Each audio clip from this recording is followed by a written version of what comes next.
You've probably noticed how short this review is, and the reason for that is that Iron Lung is a game to go in as blind as possible and enjoy the experience with. It's damn good, so damn good. One of the most tense atmospheres I've held my breath through in a long time. And if that's all you need to know, then know that I'm giving the game a 9 out of 10, and let's call it at that. It's worth it. But if you'd like a little bit more meat on the bone before you bite, well kids, let's take a little deeper dive.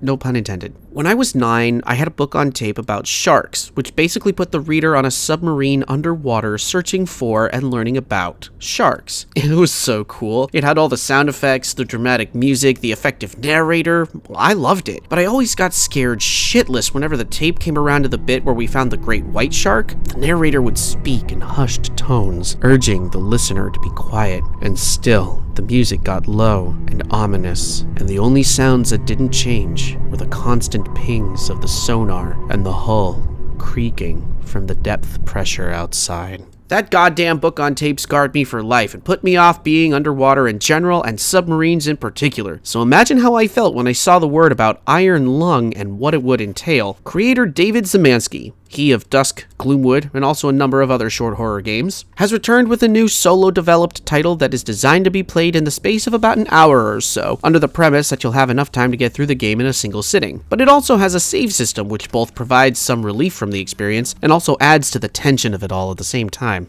Many thoughts and perspectives exist on the nature of how long a game should be in order to satisfy the gamer, but as your mom will attest, it's not about length, it's about quality. Anytime I hear anyone stand up on their soapbox and shout, 6 hours ain't long enough, I proudly hold up my copy of Silent Hill 2 and point out that 6 to 8 hours can be an excellent time. Of course, the other part of the argument on that is pricing. Modern AAA titles can and do land in the $60 to $70 bracket, which then understandably leads to gamers grumbling if something at this price point doesn't last for 100 hours or more. Hell, Shadow Warrior 3, which is getting damn good reviews, is still being criticized for only lasting around 5 hours in length. Now, not every game is going to be Doom Eternal with a 20-hour campaign, nor is every game going to be The Order 1886 with barely 4 hours to its credit. But an appropriately priced game for the amount of time it takes to play shouldn't be getting criticism for how long the devs decided a sustainable game length should be. I promise this will all make sense, but for now let's focus on Iron Lung. It wastes little time in setting up the narrative. You play as a convict, promised freedom from jail if you agree to dive below the surface of an ocean of blood on an alien moon, searching for any signs of life left behind. Turns out that there was a strange cosmic event recently in which all manner of stars and planets simply winked out of existence, replaced by these so-called blood moons where humanity is desperately trying to find anything they can use to survive, which honestly doesn't seem very likely considering the submarine you're using to navigate the blood moon has been cobbled together from pieces of dead space stations and could honestly fall apart at any moment. I mean, look at this goddamn thing. It looks like shit, it kinda drives like shit, it creaks and groans and springs leaks at the most inopportune times. In short, the vessel of your salvation is also potentially your own personal coffin. But your mission is simple. Navigate through the underwater,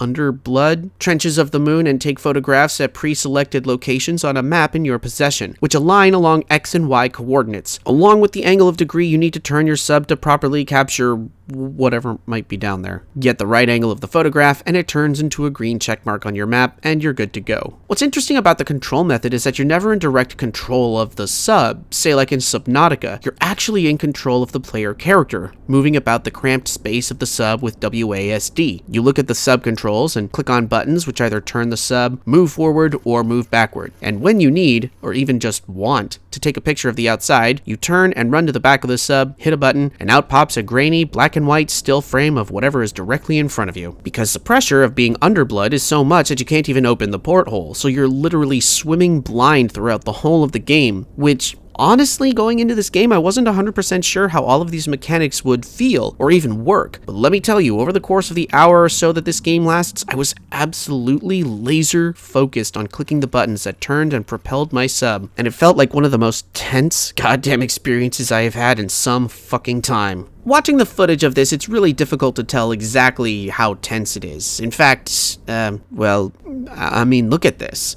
You're just pressing buttons. You walk back and forth from the helm to the camera to take a picture, check the picture, and go back to the helm. You can't see out, you can't see where you're going, so you're just relying on numbers and a collision detector, and that's That's it. So it's forgivable at first glance to think that this doesn't look very interesting gameplay-wise, and yet, for that hour I was playing this game, my heart rate was racing, my chest was tight, and my nerves were on edge. Sound design in Iron Lung is viciously on point. You can hear the sound of the sub creaking and groaning, which is made worse with the knowledge that you are essentially diving under blood in a vehicle absolutely not stress-tested for this kind of environment, and the sensation that it could easily collapse all around you is ever-present and fucking insane. Making matters worse are other sounds that you hear throughout the course of your journey. The pop and hiss of pipes under too much pressure, the caress of the blood sea outside the hull sweeping by, and the various unidentifiable admissions of what could be massive underblood creatures moving past you. Or they might not be creatures. There's really no way to know for sure unless you can spin your sub in place to get a good angle and take a picture. If you're able to take a picture, well, you might not wish you had. That's Iron Lung's biggest strength. The lack of any assuredness in what you're doing. All you know for sure is that you do not have long in this vessel at this depth to complete your mission. An oxygen meter beside the helm will beep every now and again to remind you that your air reserves are depleting, adding to the stress.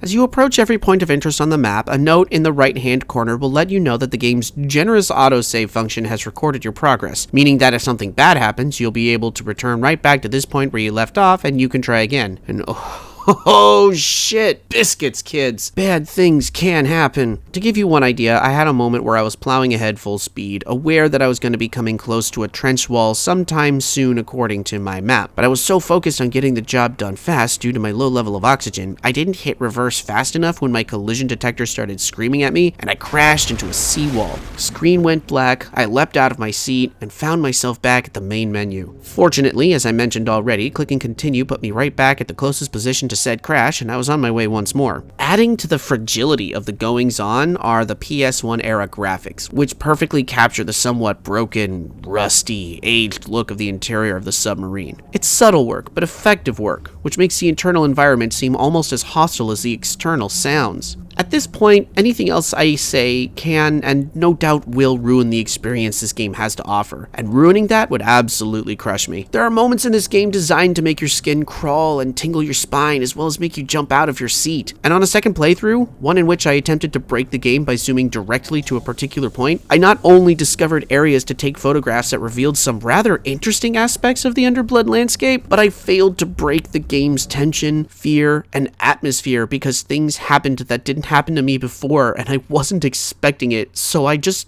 straight up noped out of the game. And here's where we get back into the discussion of game length, because if only this game wasn't so short. I know, it is by necessity, because trying to make this specific experience last any longer would mean that the carefully crafted escalation of terror would only last so long by nature and eventually give way to stoicism in the face of completing the mission. But man, I could see a lot of potential for a sequel. A follow-up, in which not only are you required to find and photograph these areas of interest, but also deliver specific items back to the people who dropped you into the blood ocean in the first place. I don't remember the last time I got this invested in a sci-fi horror world. I think like Vomitorium was the last game that immediately grabbed me and made me want to explore more of its tremendously unique world. And considering just how little we're able to see with each grainy, still photograph we take, man, I really want to explore this underblood even more. Now, I was fortunate enough to receive a review copy ahead of release, so as of me sitting here and writing out this script, I don't know exactly what the price of this game is going to be. But considering Szymanski's other solo games landed between $2 and $5, Iron Lung most likely will hit the same price. And if so, that means this 1 hour game costs, let's say, $5 for an hour. If you take that into consideration, the 5-hour campaign of Shadow Warrior 3 at $50 now sits at $10 for an hour. And when you compare and contrast the graphical quality, the sheer amount of development time, as well as the number of developers who worked on the title, does $50 for a 5-hour game really sound that bad? Visually, it looks way better than Iron Lung, and it's only an extra $5 an hour for the campaign, along with much more replay value. Which could be a backward swipe at Iron Lung if misinterpreted, but it goes back to what your mom keeps telling me. It's not the length that matters, it's the ride that matters. And if the ride is worth the price of admission, does it really matter whether or not it goes on and on forever? Honestly, at some point you'll just want to get off. But Iron Lung is exactly what it wants to be. A situational horror game that tells its story through the player's experience. And what a fucking experience it is. Iron Lung is an exercise in efficiency, and it gets a 9 out of 10. Kids, playing through Iron Lung inspired me to check out the rest of Szymanski's horror titles, and let me tell you, if you enjoy this one, you owe it to yourself to check out his other work as well. As for me, I'm ready to get back into power fantasy mode and run around guns blazing instead of nervously wading through Bloodwaters. Remember to stay hydrated.